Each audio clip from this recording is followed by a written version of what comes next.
जब बाकी दोस्तों मैं उमाकांत सेन जेवी कोचिंग क्लासेस में एक बार फिर आपका हार्दिक स्वागत करता हूं दोस्तों। कल मैंने आपको बताया था कि कल हम लोगों ने बुद्धि का चैप्टर जो था कल हम लोगों ने खत्म कर लिया था दोस्तों। कल मैंने आपको बुद्धि का बहुआयामी का सिद्धांत बताया था जो कि हार्वर्ड गार्डनर के द्वारा दिया गया था। उसके बाद आज हम प्रारंभ करेंगे दोस्तों अपना नया चैप्टर जो कि हमारा रहेगा पर्सनालिटी, व्यक्तित्व। इसमें हम व्यक्ति के व्यवहार के बारे में अध्ययन करेंगे कि व्यक्ति का व्यवहार किस तरीके का होता है, व्यक्ति के गुण किस तरीके के होते हैं और किस तरीके से आकलन किया जाता है दोस्तों। तो आज हम प्रारंभ करते हैं हमारा नया चैप्टर जिसका नाम है दोस्तों व्यक्तित्व। देखिए, व्यक्तित्व प्रारंभ करने से पहले उसकी कुछ जानकारियां देखते हैं कि व्यक्तित्व आखिर है क्या, कहां से यह आया है। देखिए, व्यक्तित्व मतलब क्या होता है? व्यक्ति के अंदर जो तत्व होते हैं, व्यक्ति के अंदर जो तत्व होते हैं, तत्व का मतलब व्यक्ति के जो व्यवहार होते हैं, व्यक्ति के जो गुण होते हैं, उनके बारे में अध्ययन करना। उनके बारे में अध्ययन करना क्या कहलाता है? व्यक्तित्व कहलाता है।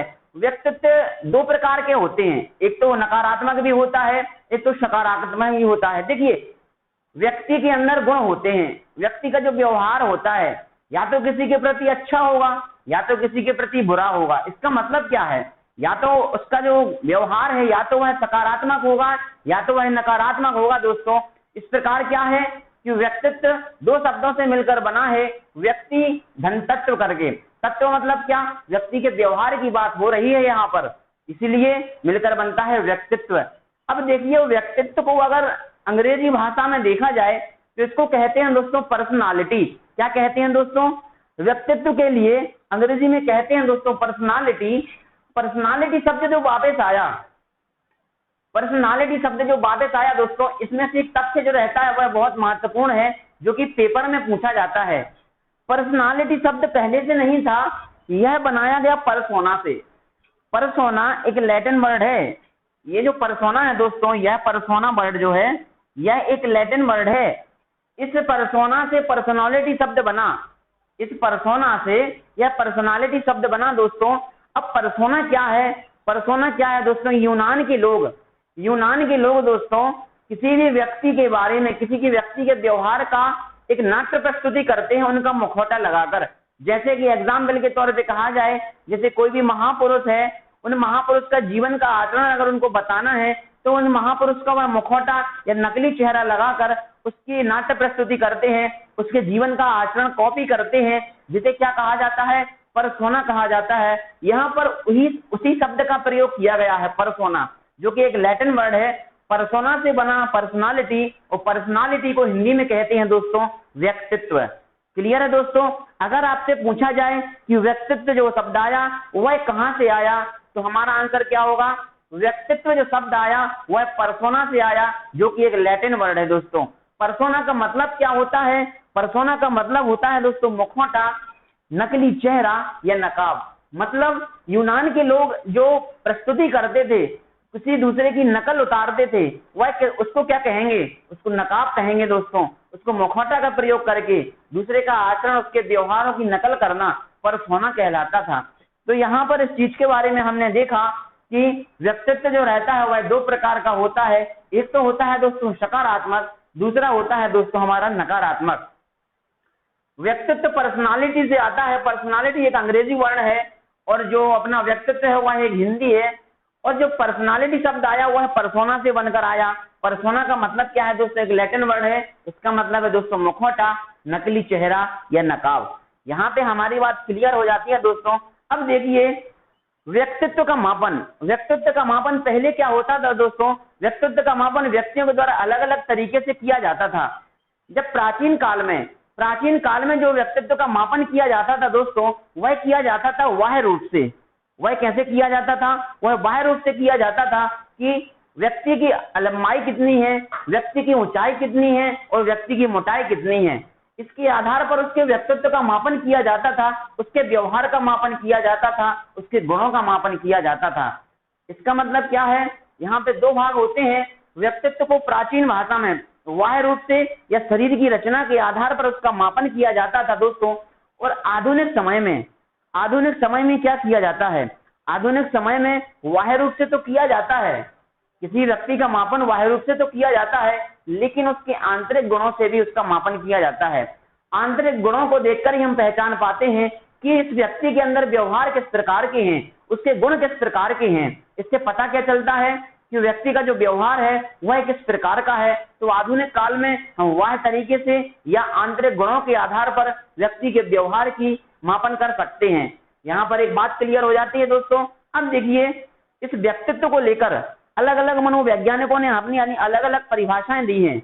जैसे कि हमारे एक मनोवैज्ञानिक है दोस्तों कैटल महोदय, एक परिभाषा कैटल महोदय ने दी है, दूसरी परिभाषा डेसील ने दी है, तीसरी परिभाषा जेम्स ड्रेवर ने दी है, चौथी परिभाषा जेपी गिल्फार्ड ने दी है दोस्तों, और पांचवी परिभाषा विलियम वुडवर्थ ने दी है, छठवीं परिभाषा बैलेंटाइन ने दी है दोस्तों, सातवीं परिभाषा आल्पोर्ट ने दी है। यह परिभाषा बहुत ही महत्वपूर्ण है दोस्तों। यह परिभाषा पेपर में पूछी जाती है, कई बार पेपर में देखी गई है। आपका यूपी टेट में भी पूछा जाता है, एमपी टेट में भी पूछा जाता है, और आपके सीटीईटी एग्जाम में भी इससे संबंधित कोई प्रश्न पूछा जाता है। क्योंकि दोस्तों आल्पोर्ट महोदय ने जो ये परिभाषा दी थी उसमें लिखा था कि व्यक्तित्व उन मनोदैहिक व्यवस्थाओं का गत्यात्मक संगठन है। व्यक्तित्व उन मनोदैहिक व्यवस्थाओं का गत्यात्मक संगठन है जो वातावरण के साथ समायोजन स्थापित कर लेता है। यहाँ पर दोस्तों समायोजन शब्द का मतलब होता है संबंध स्थापित करना, ठीक है दोस्तों। लेकिन क्या हुआ, आल्पोर्ट महोदय ने सन 1961 में इसका एक संशोधन किया दोस्तों। क्या किया? इसका एक संशोधन किया दोस्तों आल्पोर्ट महोदय ने। इन्होंने क्या किया, इन्होंने जो वातावरण को लेकर, जो वातावरण के साथ एक जो समायोजन स्थापित किया जाता है उसको यहाँ से बदलकर इन्होंने उसको एक विशिष्ट व्यवहार व विचार के आधार पर समायोजन किया जाता है। यह उन्होंने उसमें परिवर्तन किया, इसीलिए यह परिभाषा बहुत महत्वपूर्ण है दोस्तों, और यह संशोधन किया गया था। आपसे प्रश्न किया जाता है कि सन 1961 में संशोधन किया गया था, किस मनोवैज्ञानिक के द्वारा किया गया था? तो आपका आंसर रहेगा आल्पोर्ट के द्वारा किया गया था। आपसे पूछा जाता है कि आल्पोर्ट के द्वारा अपनी परिभाषा में किस प्रकार का परिवर्तन किया गया था? तो आपसे पूछा जाता है वातावरण से विचार को लेकर, विचार से वातावरण को लेकर, या व्यवहार से विचार को लेकर। तो आपको याद रखना होगा दोस्तों कि वातावरण को लेकर और वातावरण को यहाँ से परिवर्तित करके यहाँ व्यवहार और विचार को लेकर परिवर्तन किया गया था। ये दोस्तों बहुत महत्वपूर्ण परिभाषा है, इसको ध्यान से देखिएगा, यह पेपर में पूछी जाती है। अब यहाँ पर हम प्रारंभ करते हैं कैटल की परिभाषा। कैटल ने क्या कहा दोस्तों, जिसके द्वारा हम व्यक्ति के भविष्य की उसके बारे में जान लेते हैं कि बालक भविष्य में क्या कर पाएगा। जैसे कि व्यक्तित्व हम व्यक्ति के व्यवहार के बारे में अध्ययन किया। व्यक्ति का व्यवहार किस तरीके का है, हमने व्यक्ति का व्यवहार देखा। जब हमने व्यक्ति का व्यवहार देखा तो व्यक्ति के व्यवहार को देखकर हम यह जान सकते हैं कि यह व्यक्ति भविष्य में क्या कर सकता है। अगर उस व्यक्ति का व्यवहार सकारात्मक है तो वह आगे चलकर सामाजिक रूप से उसका विकास हो सकता है, समाज के लोगों के साथ रह सकता है। लेकिन अगर उस व्यक्ति का व्यवहार अगर नकारात्मक है दोस्तों, तो वह व्यक्ति समाज में ज्यादा समय तक नहीं रह सकता। वह उसका अपने जो कार्यकलाप रहते हैं वह आसानी से नहीं कर सकता, क्योंकि उसकी जो मेंटेलिटी है, उसका जो व्यवहार है, उसके जो गुण है वह नकारात्मक है दोस्तों। जैसे कि कोई चोर है, चोर अगर चोरी करता है तो उसका जो व्यवहार है वह कैसा है, वह एक नकारात्मक है। एक न एक दिन चोर कभी भी चोरी करते पकड़ा जाएगा, उसका जो कार्यकलाप है वहीं उसका खत्म हो जाता है दोस्तों। इसी से पता क्या चलता है कि हम किसी भी व्यक्ति के भविष्य का निर्धारण कर सकते हैं कि इसका भविष्य किस प्रकार का है, कैसे? व्यक्तित्व के द्वारा। दूसरी परिभाषा दी है दोस्तों डेसील महोदय ने क्या कहा है कि व्यक्तित्व जो है, व्यक्तित्व एक संगठित व्यवहार का चित्र है। मतलब बालक, एक व्यक्ति जो संगठित रहता है, व्यक्ति के अंदर जो सामूहिक गुण होते हैं, व्यक्ति के अंदर जो समस्त प्रकार के व्यवहार होते हैं, उन सभी व्यवहार से मिलकर एक चित्र का निर्माण होता है, जिसे डेसील महोदय ने कहा है। डेसील महोदय एक अपने आप में चित्रकार थे, इसीलिए उन्होंने अपनी परिभाषा में एक चित्र का जिक्र किया है। यह परिभाषा याद करने का एक सबसे अच्छा अनूठा एक ट्रिक कहलाई आपके लिए कि डेसील एक चित्रकार थे और उन्होंने अपनी परिभाषा में एक चित्र का जिक्र किया है दोस्तों। अगली परिभाषा दी है दोस्तों हमारे जेम्स ड्रेवर ने क्या कहा? जेम्स ड्रेवर ने कहा है कि कोई भी दो व्यक्ति का एक समान न होना व्यक्तित्व का विभिन्नता होती है। इन्होंने कहा है कि कोई भी व्यक्ति के अंदर व्यवहार एक समान नहीं होते, किसी भी व्यक्ति के जो व्यवहार होते हैं वह एक समान नहीं होते हैं। इसीलिए इन्होंने क्या कहा?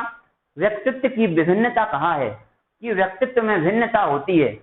अब आपसे प्रश्न किया जाता है कि व्यक्तित्व की भिन्नता को लेकर किस मनोवैज्ञानिक के द्वारा परिभाषा दी गई है?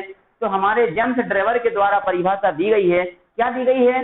कि कोई भी दो व्यक्ति एक समान ना होकर, कोई भी दो व्यक्ति एक समान नहीं होते हैं, न व्यवहार में न गुणों में, उसे क्या कहते हैं? वह होती है व्यक्तित्व की भिन्नता। ठीक है दोस्तों, इसका मतलब क्या? उस व्यक्ति के अंदर व्यवहार अलग होंगे, उस व्यक्ति के अंदर गुण अलग होंगे। हो सकता है उसका व्यवहार सकारात्मक हो सकता है उसका व्यवहार नकारात्मक हो, दोनों का व्यवहार एक जैसा नहीं हो सकता दोस्तों। ठीक है, तो यह परिभाषा किसके द्वारा दी गई? जेम्स ड्रेवर के द्वारा दी गई है। अगली परिभाषा दी जाती है दोस्तों जेपी गिल्फार्ड के द्वारा। किसके द्वारा? जेपी गिल्फार्ड के द्वारा अगली परिभाषा दी जाती है दोस्तों। जेपी गिल्फार्ड ने क्या कहा है? व्यक्तित्व व्यक्ति के गुणों का समन्वित रूप है। व्यक्तित्व व्यक्ति के गुणों का समन्वित रूप है। इसका मतलब क्या है? कई प्रकार के गुण मिलकर, कई प्रकार के गुणों से मिलकर एक व्यक्तित्व का निर्माण होता है। उसके अंदर कई प्रकार के गुण होते हैं, चित्रकला को लेकर, साहित्य को लेकर, उसके अंदर निबंधकार को लेकर, उसके विज्ञान को क्षेत्र को लेकर, गणित को क्षेत्र को लेकर, उसके कई प्रकार के गुण होते हैं, उसके आचरण को लेकर, उसके विचार को लेकर, उसकी कल्पना को लेकर, ऐसे कई प्रकार के उसके अंदर एक गुण होते हैं। उन सभी गुणों का जो समावेश होता है, उन गुणों से मिलकर एक व्यक्तित्व का निर्माण होता है। यह बात किसके द्वारा कही गई दोस्तों? यह बात कही गई है दोस्तों जेपी गिल्फार्ड के द्वारा। ठीक है, अगली परिभाषा जो दी है दोस्तों वह दी है हमारे मनोवैज्ञानिक विलियम वुडवर्थ ने। किसके द्वारा दी गई दोस्तों? विलियम वुडवर्थ के द्वारा वह परिभाषा दी गई है। क्या कहा है? व्यक्तित्व व्यक्ति के व्यवहार की समग्र विशेषता है। व्यक्तित्व व्यक्ति के व्यवहार की समग्र विशेषता है। मतलब उन्होंने कहा है कि व्यक्तित्व जो होता है वह व्यक्ति के व्यवहार की एक समग्र विशेषता होती है। मतलब क्या होता है कि व्यक्ति जो व्यवहार कर रहा है, व्यक्ति जो व्यवहार कर रहा है, उस व्यवहार को देखकर ही, जो सामने हमारे सामने जो व्यवहार कर रहा है, उसके व्यवहार को देखकर ही हम उसके व्यक्तित्व को पहचान जाएंगे। जैसे कि कोई व्यक्ति के सामने आप बैठे हो, अगर उस व्यक्ति के अंदर ईगो है, अभी हम पढ़ेंगे मनोविश्लेषणात्मक का सिद्धांत जो कि सिगमंड फ्राइड के द्वारा दिया गया है। उन्होंने व्यक्तित्व को 3 भागों में बांटा है, ईगो, ईड और इदम को लेकर बांटा है। तो इसी प्रकार से होता है, अगर कोई व्यक्ति को अहंकार है और वह आपके सामने बैठा है दोस्तों, तो आप उसको देखकर, आपसे समग्र देखकर आप उसको यह जान सकते हैं कि इस व्यक्ति का व्यक्तित्व किस प्रकार का है, इस व्यक्ति का व्यवहार किस तरीके का है। यह बात किसके द्वारा कही गई? यह बात कही गई दोस्तों विलियम वुडवर्थ के द्वारा। अगली परिभाषा आती है दोस्तों हमारे वैलेंटाइन महोदय के द्वारा। वैलेंटाइन ने क्या कहा है कि व्यक्तित्व व्यक्ति की जन्मजात एवं अर्जित प्रवृत्तियों का योग है। इन्होंने क्या कहा है कि व्यक्तित्व में जो व्यवहार होते हैं, व्यक्तित्व में जो गुण होते हैं, कुछ गुण तो जन्मजात होते हैं। जब व्यक्ति का जन्म होता है तब कुछ गुण तो उनके जन्मजात होते हैं, जन्म के साथ ही आते हैं, लेकिन कुछ गुण उनके जो होते हैं वो अर्जित किए जाते हैं। जैसे कि दोस्तों व्यक्ति का जन्म हुआ, देखिए व्यक्ति का क्रोध में आना, व्यक्ति का क्रोध में आना यह संवेगात्मक गुण होता है, जो कि विलियम मैकडोगल के द्वारा 14 प्रकार के संवेग दिए गए हैं, उन्हीं में से एक है। उसका मतलब क्या है? यह गुण बालक के अंदर जन्मजात है, यह गुण बालक के अंदर जन्मजात है, क्रोध आना। लेकिन अगर वह चोरी करता है, अगर वह बालक चोरी करता है तो यह किस प्रकार का गुण है? यह गुण उसने अर्जित किया है, क्योंकि चोरी करना किसी भी जन्मजात में नहीं होता दोस्तों। और इन दोनों का जो सामूहिक समावेश होता है, क्रोध भी आना और चोरी भी करना, देखिए दोस्तों दोनों ये कैसे हो गए?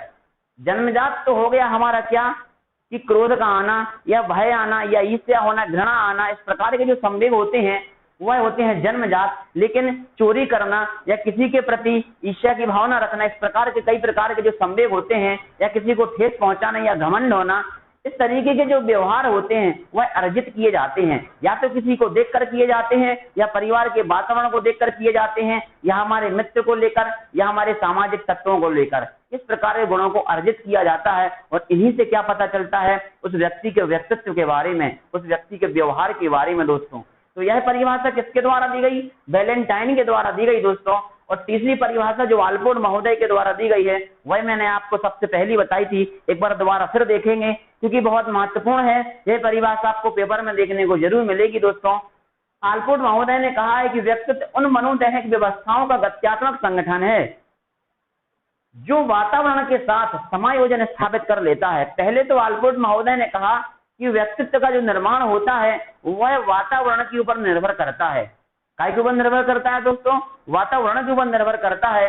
लेकिन फिर वालपोर्ट महोदय ने जब सभी वैज्ञानिकों की परिभाषाओं को देखा, जब सभी वैज्ञानिकों के निष्कर्ष को देखा, तब उन्होंने एक बात को निश्चय किया कि जो हमारे द्वारा परिभाषा दी गई है उसमें थोड़ी सी त्रुटि है। तब उन्होंने सन 1961 में एक संशोधन किया अपनी ही परिभाषा में, और उसको यहाँ पे परिवर्तित क्या कर दिया कि व्यक्तित्व उन मनोदैहिक व्यवस्थाओं का गत्यात्मक संगठन है जो वातावरण के साथ ना होकर उसके विशिष्ट व्यवहार व विचार को लेकर एक समायोजन स्थापित करता है। इस परिभाषा में यह परिवर्तन किया गया, इसी को लेकर आपसे प्रश्न किया जाता है कि आलपोर्ट महोदय के अनुसार क्या परिवर्तन किया गया अपनी परिभाषा में। तो वातावरण से व्यवहार को ऑप्शन कैसे आते हैं, वातावरण से व्यवहार को लेकर, या व्यवहार से वातावरण को लेकर, व्यवहार से विचार को लेकर, या विचार से वातावरण को लेकर, इसी में आपको घुमा दिया जाता है। इसमें याद रखिएगा कि वातावरण से परिवर्तन किया गया था विशिष्ट व्यवहार में, यह परिवर्तन किया गया दोस्तों। तो हमने यहाँ पर देखा व्यक्तित्व के जो मनोवैज्ञानिकों के द्वारा जो परिभाषाएं दी गई हैं उनके बारे में हमने देखा दोस्तों। एक बार आप इसका स्क्रीनशॉट ले लीजिएगा दोस्तों। अब देखिए दोस्तों, मैंने यहाँ पर परिभाषाएं कर ली। परिभाषाएं करने के बाद दोस्तों कल हम पढ़ेंगे यहाँ पर व्यक्तित्व के प्रमुख सिद्धांत, जिनमें हम 7 प्रकार के मनोवैज्ञानिक सिद्धांत पढ़ेंगे। बिल्कुल आप सामने, बिल्कुल आप प्रत्यक्ष रहिएगा, पूरा रूप से इसको पढ़ाई करिएगा। और देखिए दोस्तों, जो भी आपको डाउट रहता है उसको कमेंट के माध्यम से मैसेज करिएगा, आपकी हर समस्या का समाधान किया जाएगा दोस्तों। ज्यादा से ज्यादा वीडियो को लाइक करिएगा, शेयर करिएगा, और जितने लोग चैनल को देख रहे हैं सभी लोग चैनल को सब्सक्राइब करिएगा दोस्तों। और सब्सक्राइब करने के साथ उसके बगल में जो बेल आइकन है उसको प्रेस करिएगा, ताकि हमारे द्वारा दी गई जानकारी आपको पल पल की खबर आपको नोटिफिकेशन के तौर पर मिल सके दोस्तों। तो आज के लिए इतना ही काफी दोस्तों। जय बागी।